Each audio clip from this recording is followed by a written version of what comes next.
Hi, everybody. Recruiting Animal here on February 28th, 2024. Uh, Nobody active is here yet. There's a new person just watching the show. That's okay. What do they call that? Lurking. Yeah, I haven't heard it for a while, but it used to be very popular. So I'm going to start talking about stuff on my own for a little while. And I've got, what issues bug me. That's the best thing for me to talk about on my own. And here's one of them. I hate when a company makes an offer, the candidate accepts the offer, and then they set a start date.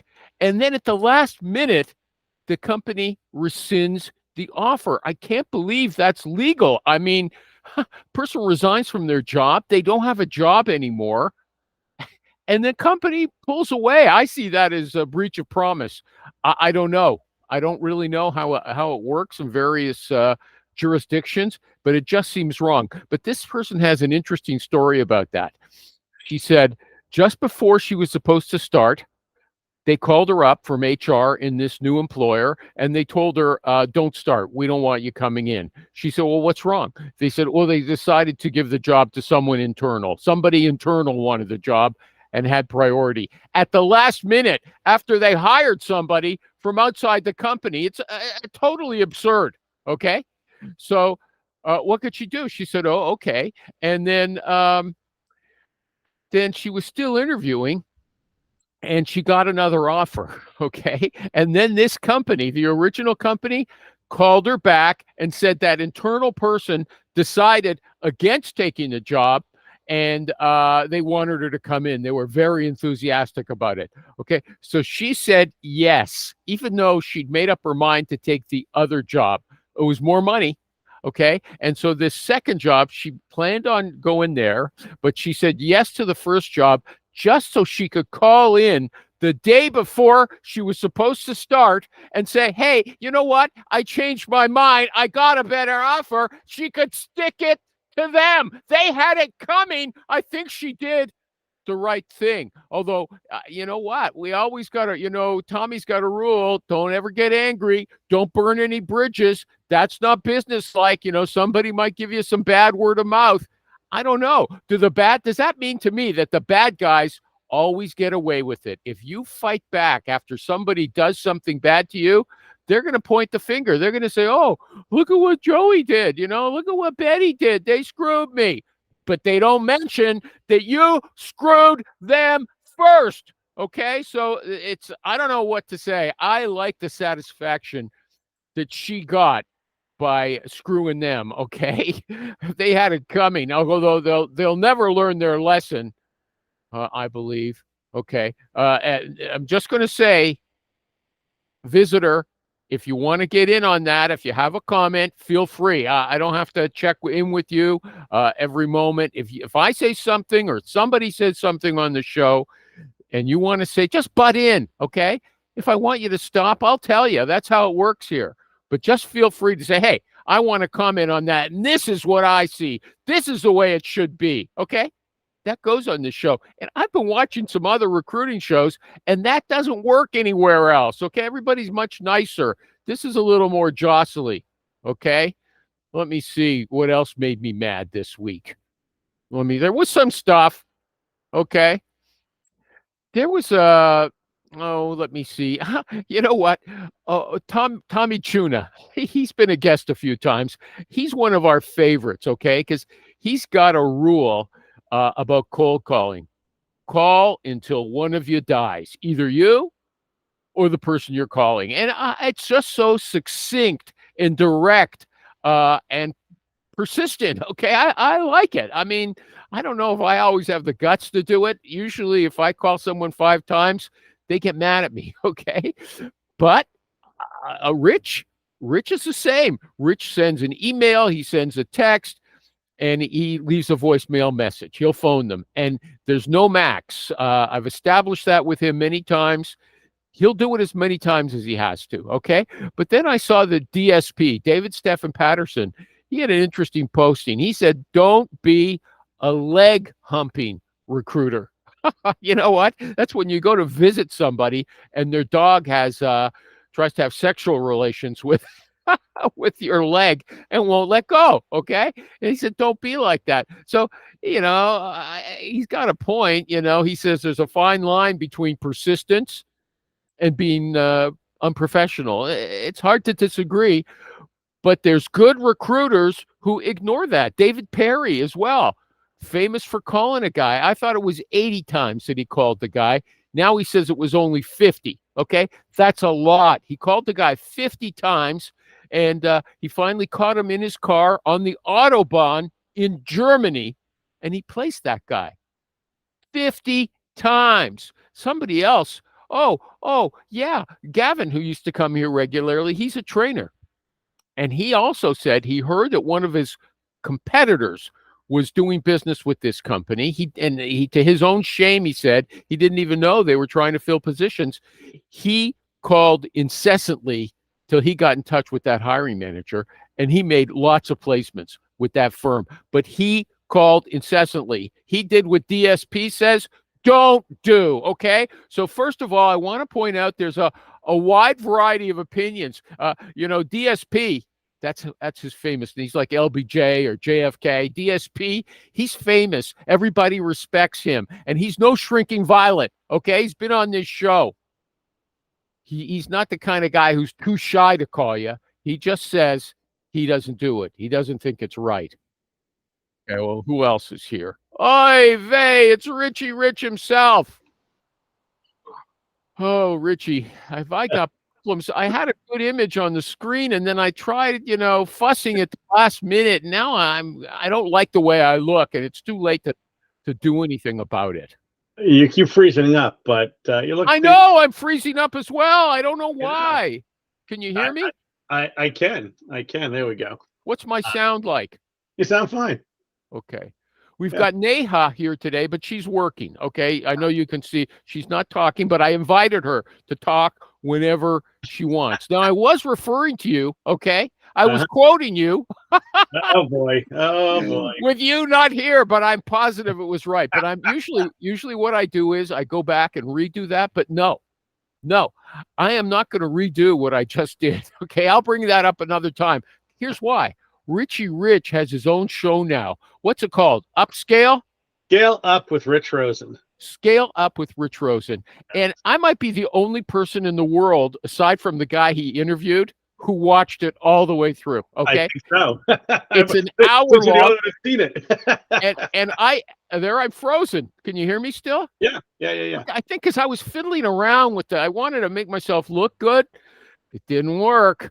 Okay, so here's the thing. Okay, I edited that show. I turned it into all kinds of, but I added more, and I put it on Google Drive. I gave Rich editors rights. There's a few more there. I finished off the whole show, but because I watched it, I had lots of questions, and I think they're interesting. They're things I want to know. It was great. It was a great interview. Okay, and I hope Rich posts it in sections. You won't have to sit through a whole hour at one time. But it's really worth eating up the individual thing. So, Rich, are you ready for me to ask you these questions? I am, but I do have my lunch cooking, so I'm going to have to go in a minute just to grab it and come back. But you will start. Just say, I'm out of here, recruiting animal. You don't own me, okay? You're not the boss of me. Wait, hang on. Hey, hello. There, he's taking his calls. Now I have to find something else to talk about anyway, okay? I will talk about something. This recruiter said, and I see this all the time. I have a Facebook group called Recruiters Online. It's a discussion group for recruiters. And this guy said, I facilitate information. I'm not a salesperson. I facilitate information. And what does that mean? I have trouble figuring it out. So here's the conclusion I've come to. A salesperson is a persuader, okay? But this guy is delivering information that I assume he thinks is going to persuade people to do something. It gives them the option. I guess he means he's not pushing. He's not saying, look, candidate, you must take this position, and here are the reasons why. Oh, Rich, Mr. Fuzzy. Your image could use some work too. I know. It's Google, man. I don't know what it was. My son's having just tonsils out this morning, so I was getting the update. What is he, 4 years old? He's 18. 18. I was around 4. I still remember having my tonsils taken. Yeah, I heard it's painful. I don't think I've ever That's gotten. nothing. It was nothing bad. You get to eat ice cream for a week. Yeah. Well, let's hope that's all it is. Let's so Okay, far well, he's doing I just got to say something. Rich in his own podcast, he had great lighting. He had a good, nice, clear image. But for this, who cares? Mind you, I got to say, I saw one of his ads that he posted on LinkedIn this week. It was like he was in the shadows. I'm thinking, I know. what is But this my guy? tagline Do you was have good for it. My tagline was good for it, though. I'm like, hey, it was something about lighting it up because I just too lazy to put the light on. Yeah. So, Okay. Okay. it still worked. I got over. I think last I checked, I had over 4,000 views on that. You know. Oh, you're kidding. Yeah. Oh, Yeah. I'm totally wrong. I thought you would get any. Where on LinkedIn or On LinkedIn, I'm gonna go to my for the post. full hour? For the full Oh hour? no! I haven't posted that yet. On my that dark video that I posted. Oh, that little dark video. Okay, people are looking for jobs, I guess. I can see I'm freezing every couple of minutes. Yeah. This is so bad. Okay.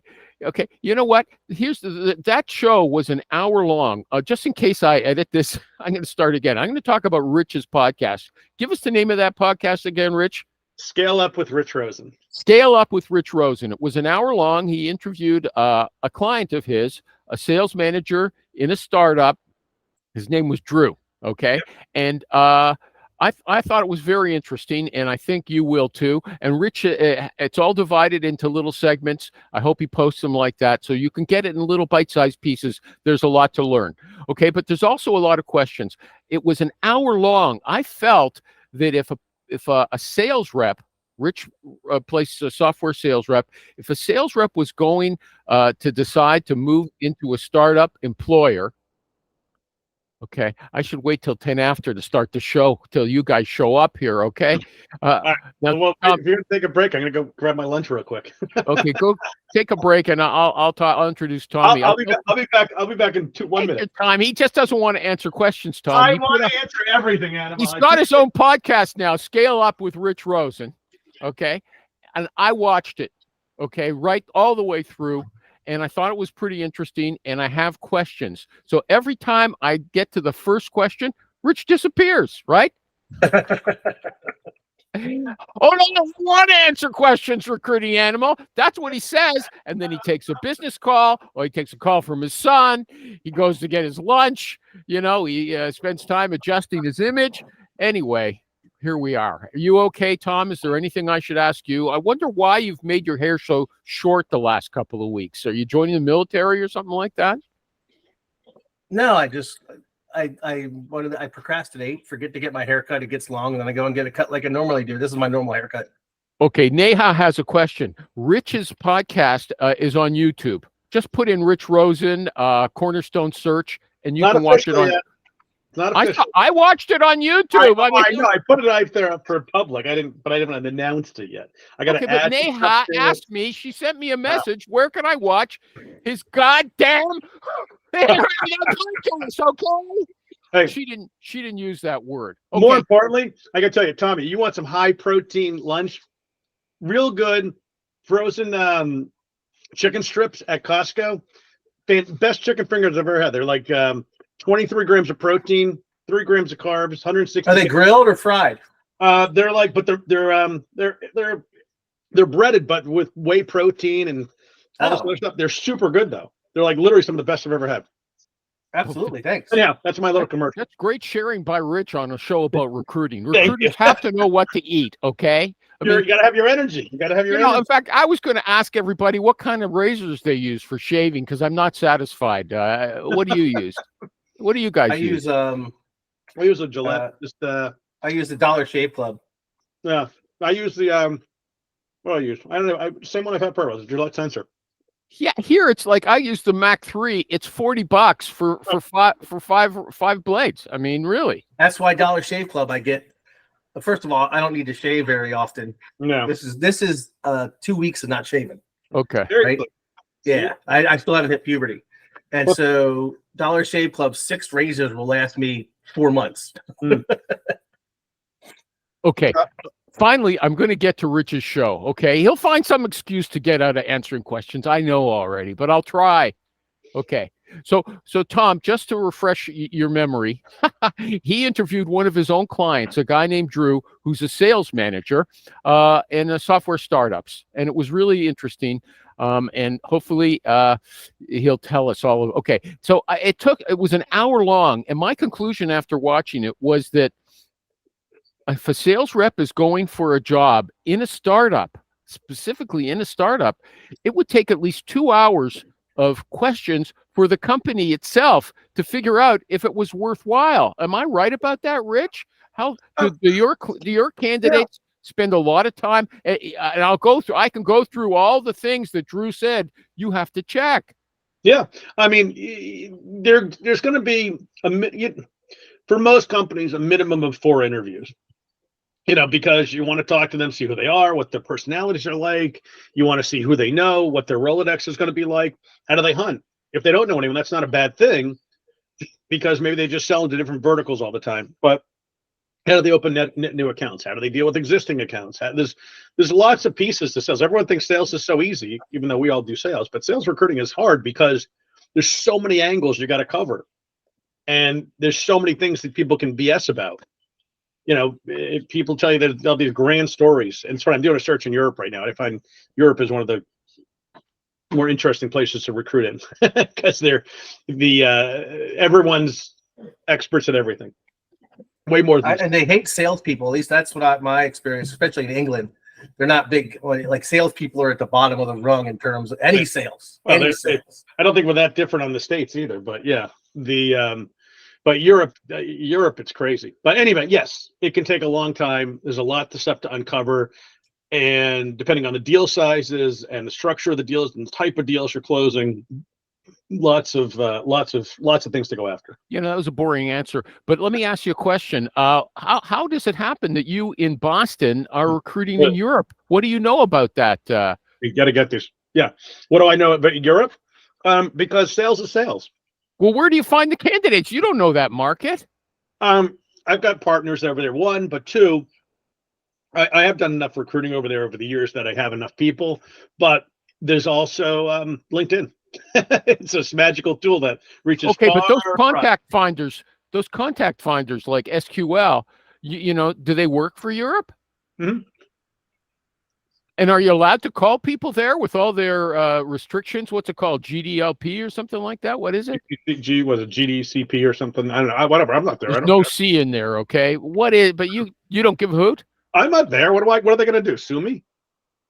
Okay. I mean, try collecting. Wake up, Tom. He's falling asleep there. I agree with everything he's saying. I mean, there's not a lot of pushback, on what he's saying. That's that. So a recruiter in North America would have no trouble recruiting in Europe. Is that what you're saying, Rich? I think you're going to get a little pushback because you're not going to talk like them. That's going to be the first thing. Why are you calling me from the States? And the time zone difference is going to affect your productivity, right?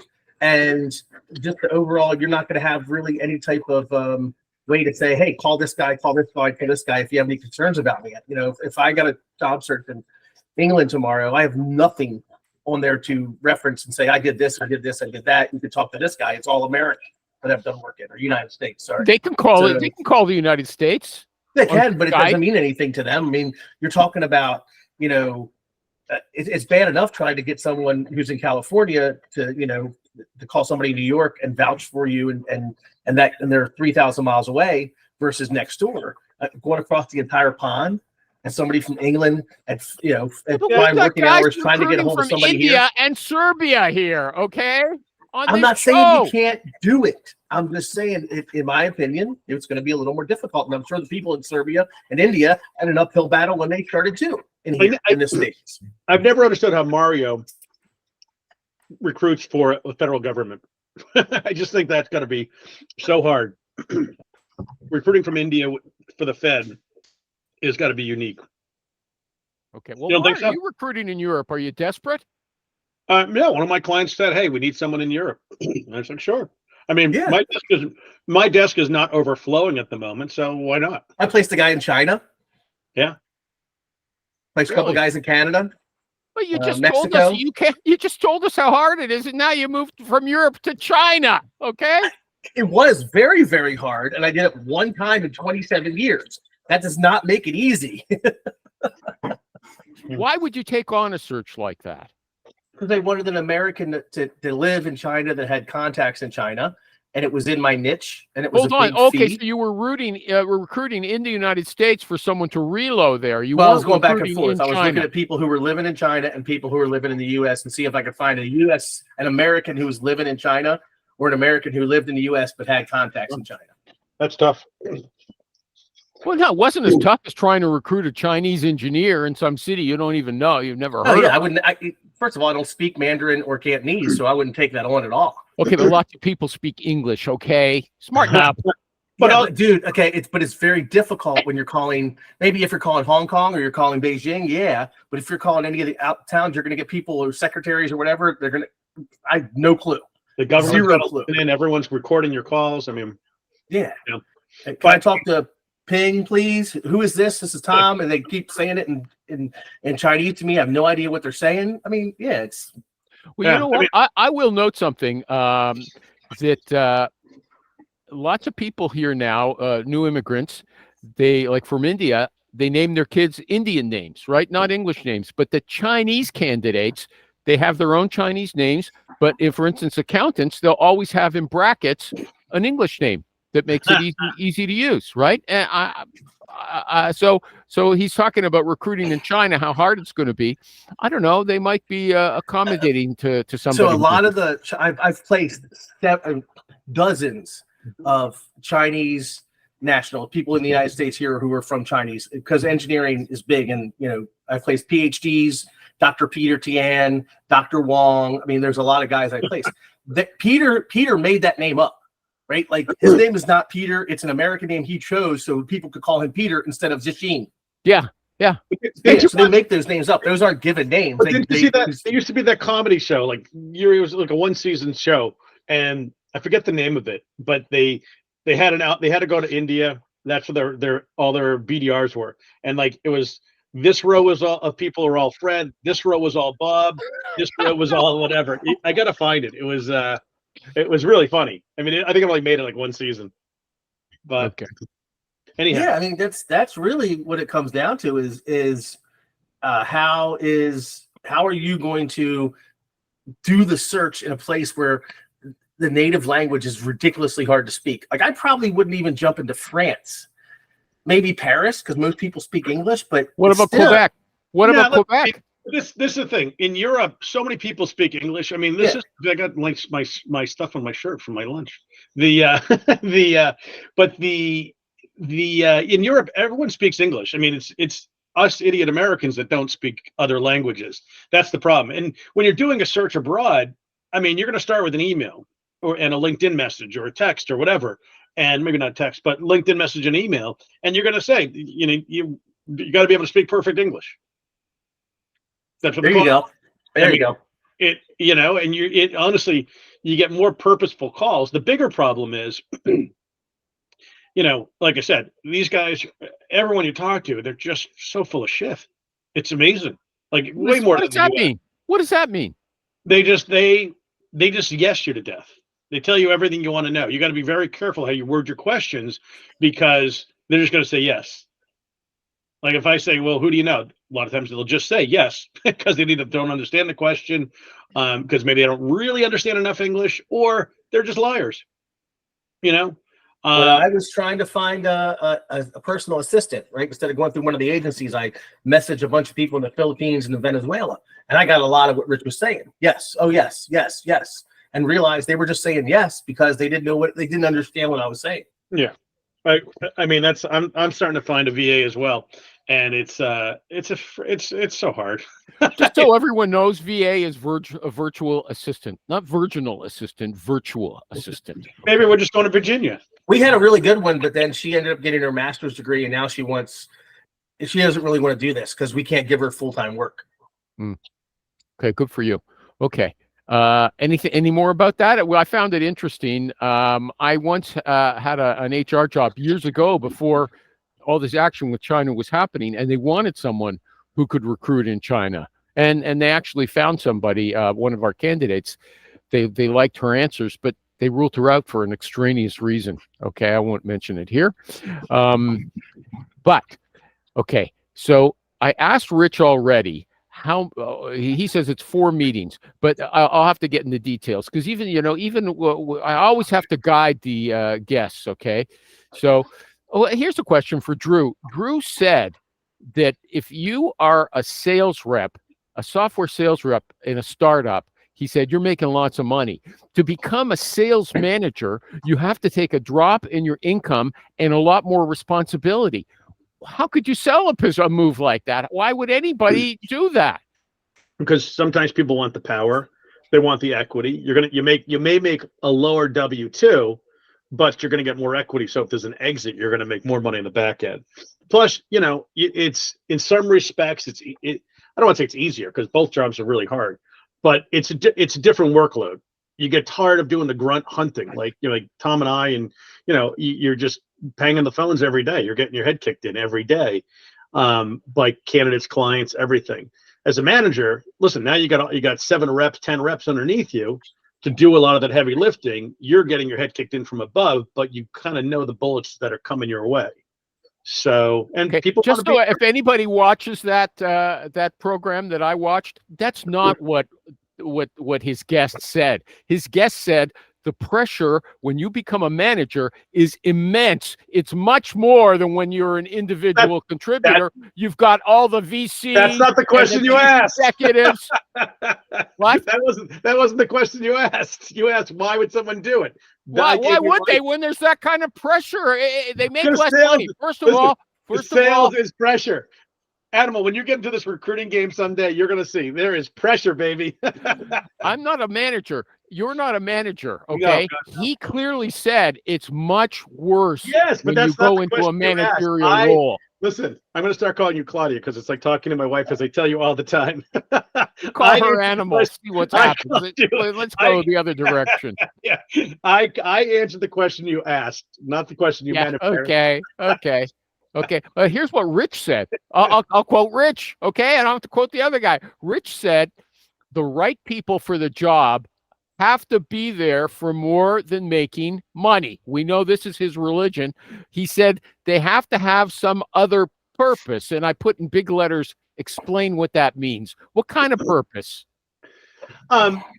You have to have purpose. Like, you got to be there for the mission. If you're, again, remember, these are startup companies oftentimes. They're sub product, they're sub revenue. They're under 10 million very often.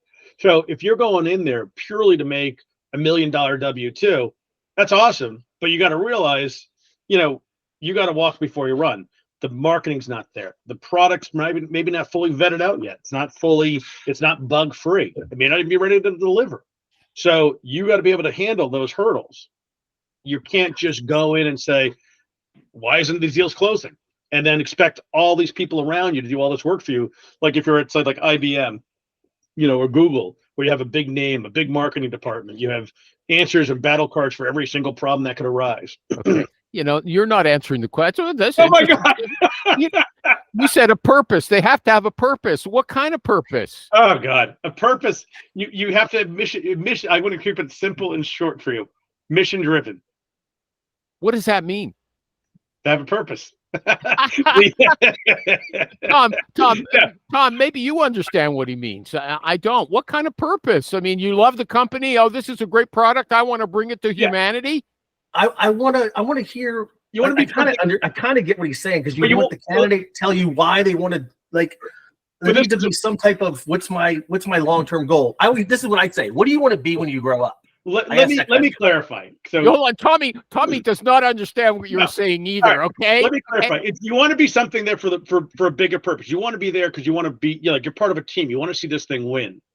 You want to see this thing grow, and you're not just worried about you're going to do more than maybe your job. Like, you're going to actually pick up slack for other areas. You have to want to be there for the mission. Like, I mean, it's just I think I know what you're saying, but let me translate it into English rather than European. Okay, you're saying that they like that fun atmosphere of working in that small startup, right? They don't want bureaucratic place. They want to be able to be a fun part of a small team where you have to do stuff, and it's like a race. It's like a team, a pit stop team or something like that. Well, yeah, it's not just the fun and those things. That's all part of it. But it's building something. Like, if you've been part of something from the ground up and you just actually watched it develop, like a builder. Like, all right, you build a house. First, it's just a pile of wood, pile of material. Then you build this thing. Then you see this beautiful finished product. Yeah, but Karl Marx would say that's not yours. It's alienated labor. You're building it. Someone else owns it. Okay. That's a whole nother conversation. You're going down the wrong path. It's I threw Karl Marx in there. We don't need him. We don't need him. I do a bunch of work for my employer, but he owns it. I don't own it. Let me go back to Tom. True, because these guys are getting equity, so they do get ownership of it. And a lot of these guys make hundreds of thousands, millions of dollars. That's the money argument. They're in it for the money then. No, but that is long-term money. That's not instant gratification cash.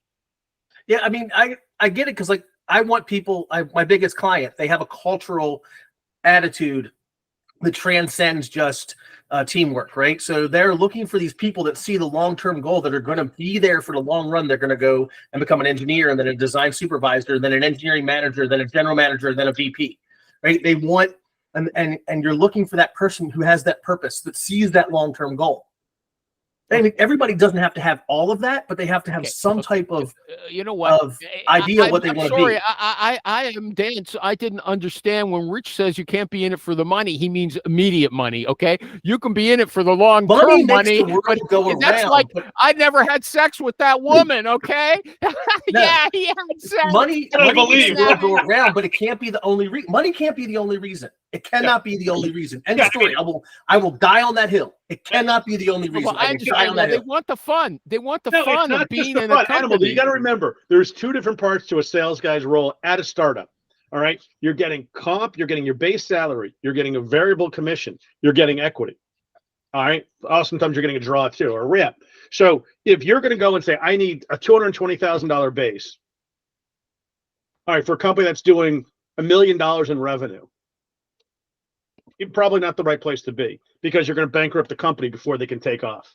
All right. But if you say, listen, I'll take 150K base and I'll take, and I'll go for 1% equity, and I get 1% of the company. Well, now we're working towards something, right? Even if it's 0.5%, that 0.5%, if you're the next Google and you go for $1 billion, $100 billion or whatever, that 0.5% worth a ton of money. I guess it's because I'm born north of the border. That means to me they're in it for the money. To these guys, it doesn't mean they're in it for the money. You got to look at the bigger picture, because there's long-term goals and the short-term goals. Yeah. Right? If I'm in it for the IPO, that means I'm in it for the money. Okay. Even if it's a risk. Okay, wait. You have to have faith in the IPO. You have to have faith in the company, faith in the IPO, faith that being part of that team is going to make the IPO happen, and then we're going to grow this company. You can't just look at it and be like, oh, I'm going to come work there, and I'm going to get an IPO, be a millionaire. That's why I'm coming to this company, because that's not what it is. You got to put the effort and the sweat into it. If you're going just to like you go to in sales world, you go to Salesforce. All right, listen, you're going to make X amount of dollars every year because people are just going to call me. All right, because there's users, there's new users, all that good stuff. There's a lot of effort. I don't want to say there's no effort. There's a lot of effort in closing deals for Salesforce, but it's a different type of process. You're not there for building something. It's already built. You're now an operator. You're now in operations mode. Maybe a better analogy would be the sales rep for Coca-Cola or Pepsi versus a sales rep from a new soda company that's coming on board. Yeah, from Canadian. That's two different things. I can go work for Pepsi and make my $100,000, and all I do is go, "What do you need? What do you need? What do you need?" Exactly. I like that. See, that's the fun. Does anyone drink Pepsi anymore? No one ever drinks Pepsi anymore. I don't like that. That's the fun, Tommy. Tommy, good for you, Tom. Tommy, good. Good. Tommy, good. Yeah. There you go. See? No, that was comma. It was Tommy, comma, good. You did good. Okay. That was a good to help me understand. Good boy. I just got to tell everybody, I'm going to brag. Okay. I've been watching recruiting shows. And if Rich was delivering this wisdom on someone else's recruiting show, they'd be hanging there with their head tongue hanging like, oh yeah, Rich, oh yeah. No one would be pestering. What do you mean? And I have to refer to Tommy to show that not everybody understands. It's not just me. Tommy and I are going to crazy. do our own show. We're going to start our own podcast, Tommy and I. Come on. Yeah, go ahead. Okay. Yeah. We can do a side one. We can do a side one. There we go. Okay. Now, Drew made a point many times that he liked you and that you worked with him a number of times as he was your client. But he also says that sometimes he had to fire people. Okay, and I was wondering if they were your candidates. Yeah, one was. What happened? Without getting into the details, because you know the company. This company had some financial bumps. Is the best way to put it. No, that's not what he meant. Oh, Tommy, I know what he said. Guide me. Tommy's my audience here. Guide me if I'm asking boring questions. I found it. No, you're asking. It's hard to ask that question because we know he works for AntWorks. We know the guy's name. I wouldn't touch that question. Yeah, exactly. You're asking the wrong question. Okay, but that's not what he meant anyway. He fired the guy not because the company didn't have money to pay him. He fired him because he wasn't doing his job properly. No, okay? that's a misconception. Yeah, we can't even bring that. I wouldn't bring that up so that guy sees this and goes back. Okay, put it to the side. Put it to the side. Drew said he himself had been fired a number of times, right? And I'm wondering, hey, how did he get another job? I mean, how did he? Listen, salespeople, when you're a VP of sales, you are the center. You are the bullseye. You are the first person fired every single time. Mm-hmm. It's always your fault. You're the quarterback of the entire company in terms of revenue. Your 30 sales guys are not performing. It's your fault. You're supposed to be teaching them how to perform. End of story. Yeah. I mean, so you're always on the chopping block, no matter what, especially at a startup. And, unless you're a recruiter, then it's always the recruiter's fault. Exactly. But don't you think, as a side note, don't you think we should really all just say we're talent consultants? Because consultants don't get fired. They get more money than us. You call yourself a consultant.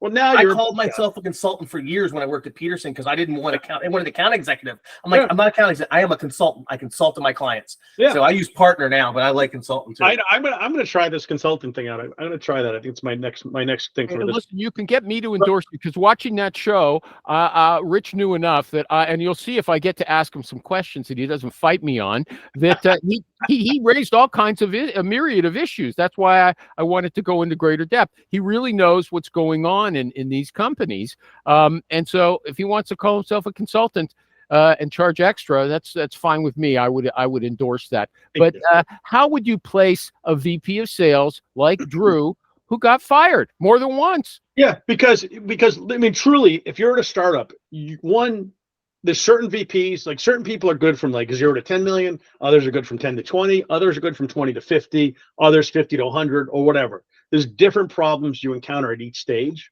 So fired's a harsh term, but it's not always as harsh as it sounds. Other times, listen, you go to some place, they didn't work out, but animal, it's not, it really isn't that black and white. I know in Canada, if you pay taxes and you give to someone else the rest of your money, so you end up broke, right? But in the real world, you get, there are just general terms that are put out there. Like you say something, if you got riffed, is that better than saying you got fired? It's the same stupid term, right? It's the same meaning. You don't have a job anymore. Okay. So you may get, Yeah, he made the greatest thing as a guy who's got a 50 million. My brother was managing a Shearson Leben Brothers office and was killing it in Baltimore. They made him a vice president in Michigan and an office 3 times the size, and he failed. Yeah, everyone's got a certain skill set, and it takes a different skill to put the initial structure in place than it is to improve the structure. Okay, so you're saying that Drew was in the wrong place for his skill sets. Is that what you're saying? Yeah. It's not Drew. It's not Drew. It's a general comment. But in like certain cases where I know Drew was, the company's imploded. It was some crazy leadership. Yeah, that's not what. Okay, let's go to the crazy leaders. Okay, because Drew said he failed sometimes. He failed, and that's why he was let go. It's not always like, the company failed. Like Rich is trying to cover it up. I understand, Rich. I'm sorry, Tommy's a smart guy. He said, Animal, you can't ask those questions. Okay. I understand that. I understand. But you can't, but since you did, I'll give you this answer. It's basically, Drew is a very good soldier. And just like you don't want your quarterback throwing the team under the bus, he's not going to go say, well, everyone else sucks, so I got fired, or the leadership sucked. The rest of the leadership sucks, so I got fired. He's not going to, he's a good guy and he's a good leader. So he takes the buck blame. Stops here. The buck stops here. I mean, ultimately, it didn't succeed. Is it his fault or is it someone else's fault? It takes a lot of people to make a successful company. Okay, it's not you could place in that market. You could play someone who's failed a couple of times, right? Yeah, dude, again,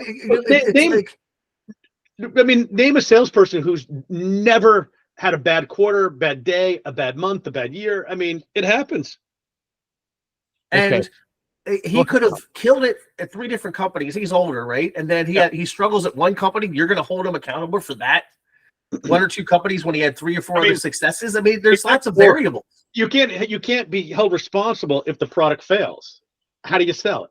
Hey, here's a 3-wheel car for you. It's like you don't need the 4th one. Don't worry, you just limp a little bit. They used to have those 3-wheel cars. I knew you'd say that. As soon as I said that, I knew you'd say that. Okay, hold on a second. Now, instead of talking, I'm going to talk about it was something I was just going to spin off of what Rich said. It's the Okay, I won't go. No intro. Rich said, okay, that cheap CEOs are a big problem. Okay, it's my paraphrase of what he said. He said they don't want to pay enough to get a top sales rep, so the sales manager has to go with a junior. But the money they save in compensation is eaten up by all the time the manager has to spend guiding that junior person. Plus, Drew said this clearly, the junior, he can only give him much lower targets, okay? And the sales, because the salespeople are bringing in less sales, the VCs won't give them money. So there's these morons running the company. And Rich, my question was, do you go in there and educate them and say, look? You try to, but they think, the hardest part is, and it doesn't work all the time, is having them understand, listen, you are not there to squeeze money out of them. You are there to be a consultant and truly help them. Like I told a client yesterday, they were going to overpay people. I was like, listen, I'd love to get more money out of you, but candidly, if someone's going for this amount of money that you're offering, they're not the right guy, for this early stage company. Because I want these guys I truly want my clients to be successful. So when they aren't, it's disappointing. And when you're underpaying, it's like, I always call them like foundational hires. All right. And I got this from one of my other clients I'm going to have on soon. It's like the foundation of your house. If you put the cheapest concrete possible that can only support whatever, 10 pounds, whatever it is. All right. Versus you bring in the real quality stuff, the rebarb in, you're going to really build a solid foundation. It's going to cost you a little bit more, but you also know it's sturdy. It's a true foundation you can build off of and you can grow with. It's the same thing in sales. You bring in low-end sales guys, you're going to get low-end production unless you get incredibly lucky. You bring in a proven stud who knows how to hunt. He knows how to work without a net. He knows how to work without a big name behind him. He knows how to work without a without all the trappings you're going to have at Oracle, for instance, a big, giant software company. That guy you're going to have a better chance of success with. He knows where the bones are buried. He knows how to work a bigger deal. It's just. No, you made this point of foundational hires, and Drew picked it up from you. He agreed with you.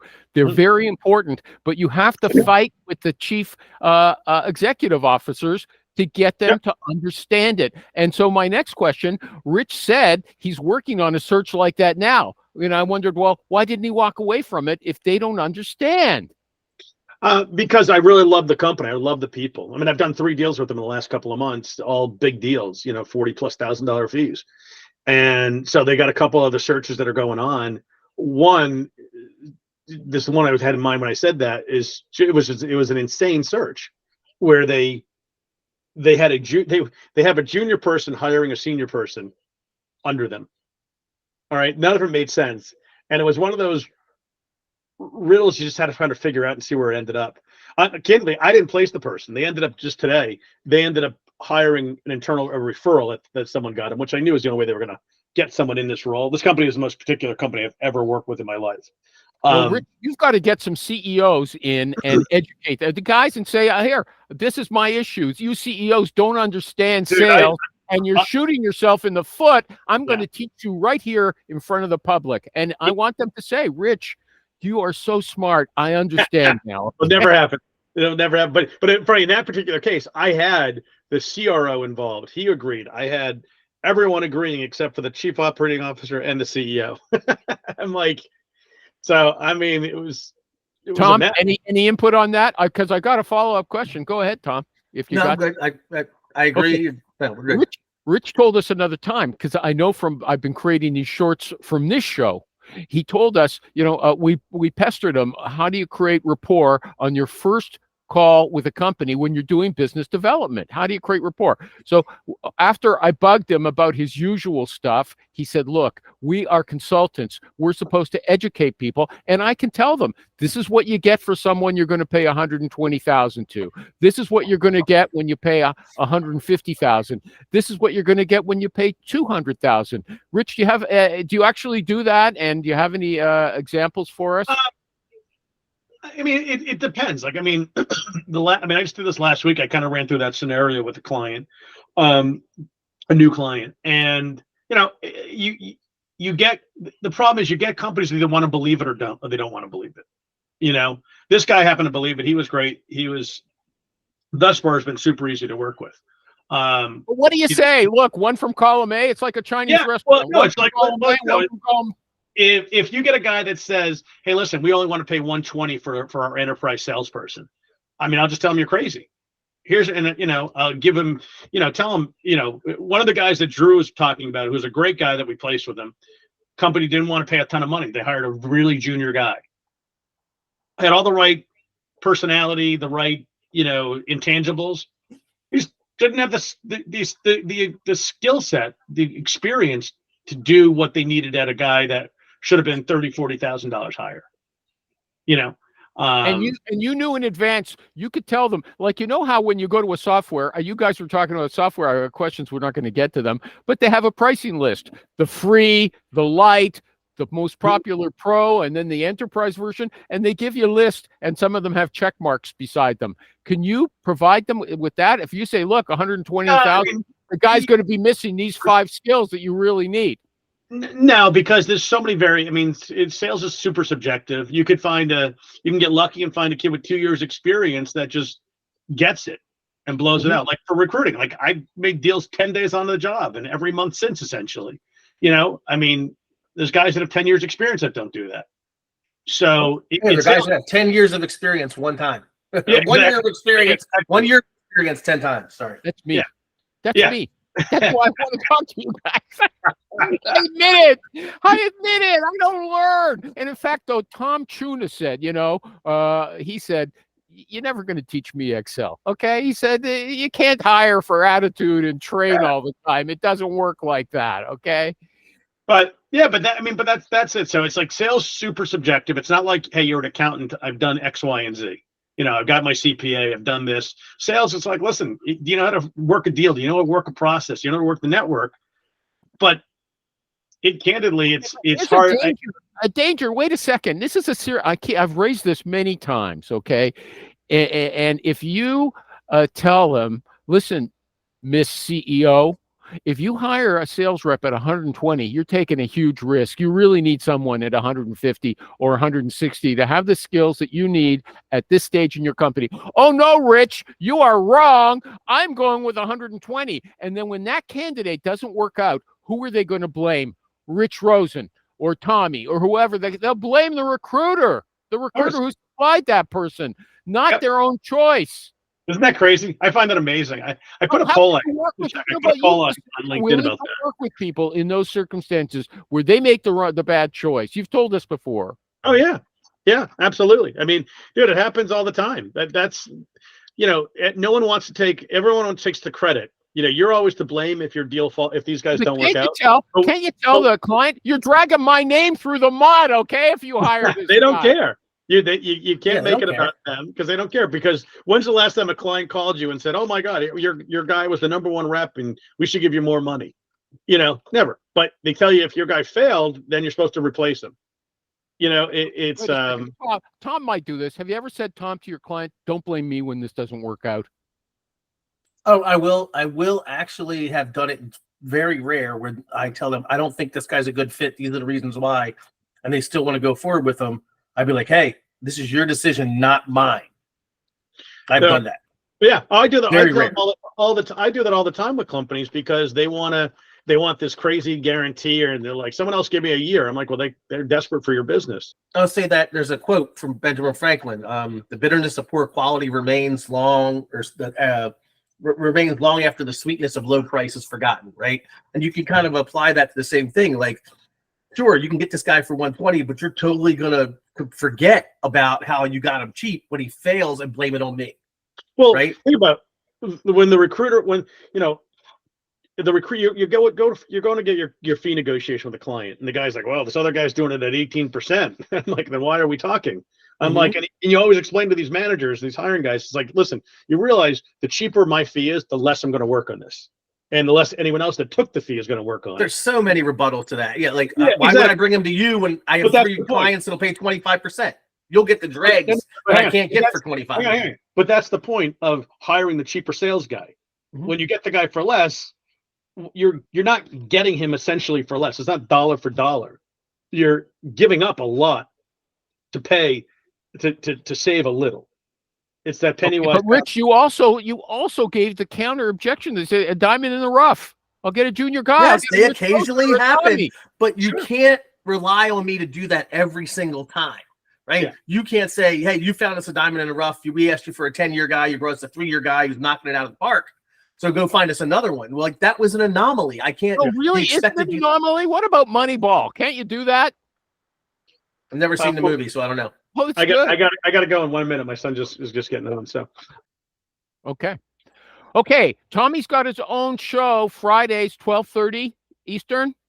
It's called Recruiters Roundtable, and it's at your business channel, Palermo Rhodes, which you can see in the corner of his picture right now. We like to call him Tommy Pistachio last show here, but he doesn't use that on his on his own show.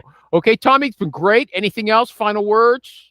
No? Smile and dial. Smile and dial. Take care. Bye-bye.